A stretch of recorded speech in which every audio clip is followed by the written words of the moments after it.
திண்டிவனம் தொகுதியினுடைய சட்டமன்ற உறுப்பினர் அலுவலகத்தை நேற்றைக்கு எங்களுடைய தலைவர் எழுச்சி தமிழர் தொல்காப்பியன் திருமாவளவன் அவர்கள் திறந்து வைத்தார்கள். திறந்ததை ஒட்டி இந்த 3 நாட்கள் இந்த தொகுதியில் இருந்து தொகுதியினுடைய தேவைகள், தொகுதி மக்களுடைய கோரிக்கைகளை கேட்டு ஆய்வு செய்து கொண்டிருக்கின்றோம். அந்த வகையில் திண்டிவனம் தொகுதியில் எங்களுடைய தொகுதி, இந்த தொகுதியினுடைய மருத்துவமனையினுடைய என்ன மருத்துவம் என்ன மாதிரி போய்கிட்டு இருக்குது, என்ன தேவைகள் இருக்குது என்பதை ஆய்வு செய்வதற்காக நாங்கள் வந்திருக்கிறோம். தொகுதியில் ஏற்கனவே தொகுதி மக்கள் கேட்ட கோரிக்கை அப்படிங்கிறது இந்த மருத்துவமனையை மல்டி ஸ்பெஷாலிட்டியாக மாற்ற வேண்டும் என்று கோரிக்கை வைத்திருந்தார்கள்.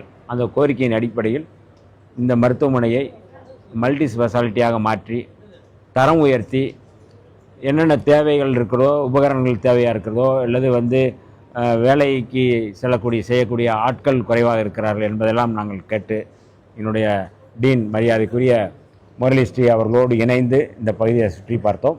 அந்த வகையில் அவருடைய கோரிக்கைகள், மக்களுடைய கோரிக்கைகள் ஒன்றாக இருந்தது. மாண்புமிகு முதல்வர் அவருடைய கவனத்திற்கு கொண்டு சென்று இந்த மருத்துவமனையை மல்டி ஸ்பெஷாலிட்டியாக மாற்றுவதற்கு நாங்கள் முயற்சி செய்வோம். என்னென்ன தேவைகள் இருக்கோ அதை நாங்கள் இந்த கூட்டத்தொடரிலே அது குறித்து பேசி கலந்து கட்டாயம் இதை குறித்து செயல்படுத்துவதற்கு நாங்கள் தயாராக இருக்கோம். கடந்த காலங்களில் பார்த்தீங்கன்னா எஸ்சி மக்களுக்கு ஒதுக்கப்பட்ட நிதி முறையாக பயன்படுத்தப்படாமல் ஒன்று வேறு துறைகளுக்கு பயன்படுத்துவாங்க, இதெல்லாம் திருப்பி கொடுத்துருவாங்க. நீங்கள் அமைச்சராக நீங்கள் என்ன மாதிரி நடவடிக்கை எடுக்கிறது? இல்லை, அந்த மாதிரியான ஒரு குற்றச்சாட்டு ஒரு பொய்யான குற்றச்சாட்டாக தான் நான் இந்த துறைக்கு வந்ததுக்கப்புறம் பார்த்தேன். எந்த நிதியும் இன்னொரு துறைக்கு தேவையில்லாமல் போகலை. எல்லா துறைகளுக்கும் இருக்கின்ற அல்லது அந்த துறையில் இருக்கிற எஸ்சி மக்களுக்கு, அந்த பகுதியில் இருக்கிற டிபார்ட்மெண்ட்டில் இருக்கிற மக்களுக்கு போய் சேர வேண்டிய நிதி தான் போயிருக்கே ஒழிய தேவையில்லாத இடத்துக்கு போகலை. இது அவதூறு பரப்புறது, இல்லைன்னா பொய்யா கட்டமைக்கிறது.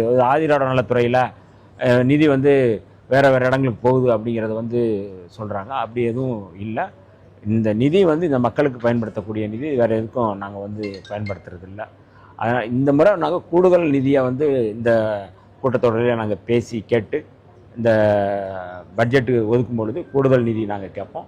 அப்பொழுது கடந்த காலங்களை விட இந்த பழங்குடியினர் மக்களுக்கும் ஆதிராவிடர் மக்களுக்குமான அவர்களுக்கான என்னென்ன தேவைகள் இருக்கோ அதை நாங்கள் குறிப்பாக ஹாஸ்டல் அந்த கட்டுமானம், ஹாஸ்டல் பிள்ளைகளுக்கு கூடுதலாக அவங்களுக்கு என்ன செய்ய முடியும் அப்படிங்கிறத நாங்கள் பார்க்குறோம். அதே போல் மாணவர்களுக்கான அம்பேத்கர் அயலக அந்த ஸ்காலர்ஷிப்புக்கு கூடுதல் கட்டணம் கேட்குறாங்க. அதுவும் நாங்கள் பேசியிருக்கிறோம். கடந்த முறை 216 பேர் தான் விண்ணப்பம் ஓகே அவங்க மேல் படிப்புக்கு போயிருக்கிறாங்க. இந்த முறை விண்ணப்பம் செய்த அத்தனை பேருக்கும் நாங்கள் அம்பேத்கருடைய அந்த அயலக ஸ்காலர்ஷிப் மூலமாக அத்தனை பேருக்கு கொடுப்பதற்கு நாங்கள் பரிந்துரை செஞ்சுருக்கிறோம். இப்படி நிறையா செயல் திட்டங்கள் நாங்கள் வச்சுருக்கிறோம். இந்த பட்ஜெட்டில் மற்ற துறையை விட இந்த துறைக்கு கூடுதல் நிதி ஒதுக்க வேண்டும் அப்படிங்கிறத நாங்கள் பேசியிருக்கோம். அண்ணாமலை புதுசாக கட்சி ஆரம்பிக்கிறேன் அப்படின்னு சொல்லிட்டு ஒரு அறிவிப்பு வெளியிட்டிருக்கு. அது எப்படி பார்க்குறீங்க? அது எந்த மாதிரி தாக்கத்தை ஏற்படுத்தும் தமிழக அரசியல் அப்படின்னு நினைக்கிறீங்க? ஒரு திரைப்படத்தில் மாறுவேடத்தில் சும்மா மறு வச்சுட்டு போனால் உடனே அது வேற ஆள் அப்படிங்கிற மாதிரி காட்டுவாங்க. இது ஒரு மாறுவேடம் தான். அவர் அடிப்படையில் ஆர்எஸ்எஸ், பிஜேபி, சங் பரிவார அமைப்புகள் அந்தந்த மாநிலங்களில் வேலை திட்டங்கள், அவருடைய செயல் திட்டம் வெற்றி பெறவில்லை என்றால் அவர்கள் மாறுவேடம் பண்ணுவார்கள்.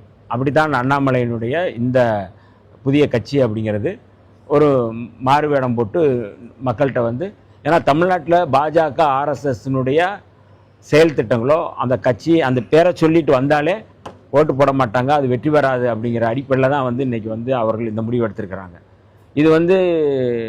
இது முதல் முறை இல்லை. பாரதிய ஜனதா கட்சி கடந்த முறை, அதாவது கடந்த காலங்களில் வட மாநிலங்கள்லேயே குஜராத்தில் உங்களுக்கு எல்லாருக்குமே தெரியும், கேசுபாய் பட்டேல்னு ஒருத்தர் இருந்தார். 1998, 2001 வரை அவர் முதலமைச்சராக இருந்தவர். ஆனால் அங்கே முரண்பாடு உருவாக்கி அல்லது முரண்பாடாகி அவர் வெளியேறி அவர் ஒரு பார்ட்டியை ஆரம்பிக்கிறார். குஜராத் பரிவர்த்தன் பார்ட்டி, அந்த பார்ட்டிக்கு பேர். கேசுபாய் பட்டேல் ஆரம்பித்த கட்சி இந்த கட்சி குஜராத் பரிவர்த்தன் பார்ட்டி. ஆனால் 2014 பாஜக வந்து மத்தியில் ஆட்சிக்கு வரும்பொழுது அவர் வந்து பாஜக வந்து அதோடு இணைத்து கொண்டார்.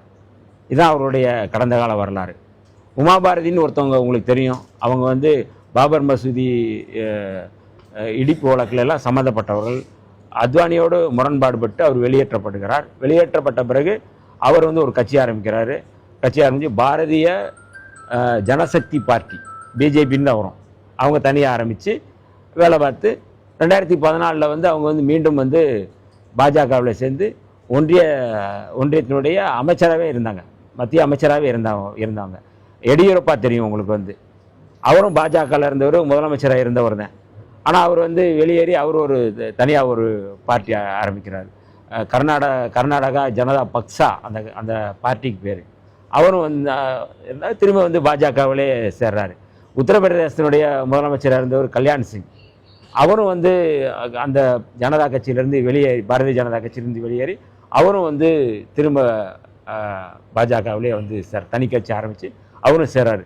ஏன் இதை சொல்கிறோம்னா, கடந்த காலங்களில் எல்லா இடங்கள்லையுமே வந்து இந்த மாதிரி பாஜக அந்தந்த மாநிலங்களில் வந்து அந்த பேரில் வந்தால் மக்களால் விரட்டப்படுவார்கள், மக்களால் புறக்கணிக்கப்படுவார்கள், அவர்கள் வெற்றி பெற முடியாது என்பதை தெரிந்து கொண்டு அந்த பேரில் இருந்து வேற உருமாறுறது, இன்னொரு பேரில் மாறுவேடம் போட்டு இன்னொரு பேரில் வந்து செயல்படுறது.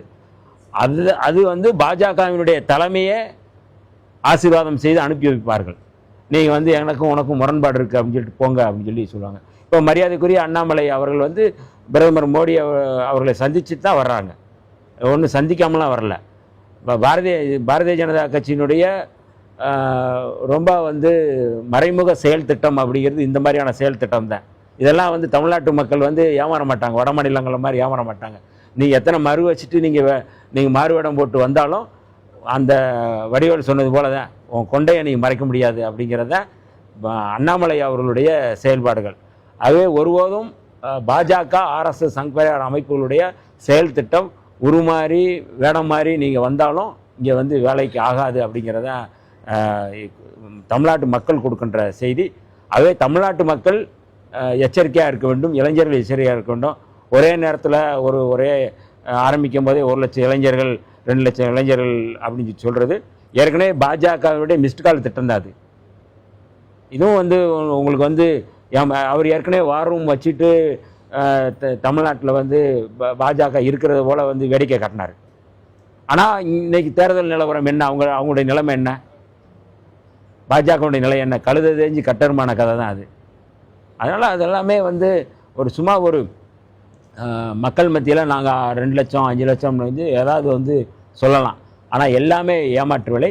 பாஜகவினுடைய இன்னொரு முகம்தான் அண்ணாமலை. பாஜகவினுடைய ஆசீர்வாதத்தால் தான் அவர் வந்து செய்கிறாரு. பாஜகங்கிற பேரில் வந்து தமிழ்நாட்டில் வந்து வெற்றி பெற முடியாது அப்படிங்கிறது தான் அவர் சொல்லுகின்ற செய்தி.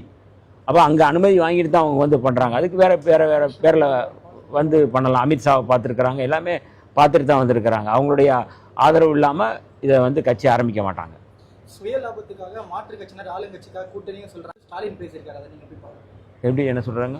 சுய லாபத்துக்காக மாற்று கட்சியினர் வந்து ஆளுங்கட்சிக்கு செல்கிறாங்க சொல்லிட்டு ஸ்டாலின் பேசியிருக்காரு, நீங்கள் எப்படி பார்க்குறீங்க? அது நாங்கள் இன்றைக்கி இந்த கூட்டணி தொடர்பாக அதுதான் நீங்கள் கேட்குறீங்க, அப்படி தானே கேட்குறீங்க. இன்றைக்கி இருக்கிற அந்த ஜனநாயக ஆட்சியால் ஜனநாயக முறையை வந்து பாதுகாக்க வேண்டிய பொறுப்பு இருக்குது அப்படிங்கிற அடிப்படையில் தான் நம்ம வந்து பார்க்குறோம். மரியாதைக்குரிய முன்னாள் முதல்வர் முத்துவேல் கருணாநிதி ஸ்டாலின் அவருடைய கருத்து என்பது அவர் எந்த பின்னணியில் சொன்னார் என்று தெரியவில்லை. சார், இப்போ வந்து விழுப்புரம் மாவட்டத்துக்கான பொறுப்பு அமைச்சராக அவங்கள இல்லாமல் வந்து ஆனந்தம் வந்து நியமிச்சிருக்காங்க. இது வந்து வழக்கமாக எந்தெந்த மாவட்டங்களில் வெற்றி பெறுகிறார்கள் அந்த மாவட்டத்தை சேர்ந்த பொறுப்பாக வந்து நியமிப்பாங்க. இப்போ மாற்றி அறிவிச்சிருக்கிறது நீங்கள் எப்படி பார்க்குறீங்க? இல்லை, எங்கள் தலைவர் வந்து பேசும்போது சொன்னார், கள்ளக்குறிச்சியும் தமிழ்நாட்டில் தான் இருக்குன்னு சொல்லி சொன்னார். நானே என்னுடைய தொகுதி திண்டிவனம் தொகுதியை நான் வந்து கூடுதல் கவனம் செலுத்துவேன். நான் அதில் எந்த மாற்று கருத்தும் இல்லை. நான் ஏற்கனவே சொன்னது போல் இது வந்து திண்டிவனம் அல்ல, திண்டிவளம் சொல்கிற இடத்துக்கு தான். அதனால் திண்டிவனம் தொகுதியை நான் கூடுதலாக கவனம் செலுத்துவேன். மாண்புமிகு முதல்வர் அவர்கள் கள்ளக்குறிச்சிக்கு எனக்கு அனுப்பி கள்ளக்குறிச்சியில் பணி செய்வதற்கு அங்கே வந்து வழிகாட்டிட்டு இருக்கிறார்கள். அதனால் அது தவறில்லை. கள்ளக்குறிச்சிக்கு போய் ஒர்க் பண்ணுறது தவறில்லை. நான் கூடுதலாக திண்டிவனம் தொகுதியை நான் வந்து பார்ப்பேன். இதுக்கு வந்து எதுவும் அனுமதி மறுப்பெல்லாம் ஒன்றும் இல்லை. அதனால் இதை பார்க்கக்கூடாதுலாம் ஒன்றும் இல்லை. நான் இதையும் பார்த்துட்டு இன்றைக்கி இந்த தொகுதியில் வந்து ஆய்வு செய்கிறோம், பார்க்குறோம், இந்த தொகுதி மக்களுடைய பிரச்சனையை கேட்குறோம். அப்போ இதை வந்து யாரும் வந்து தவறுன்னு சொல்ல மாட்டாங்க.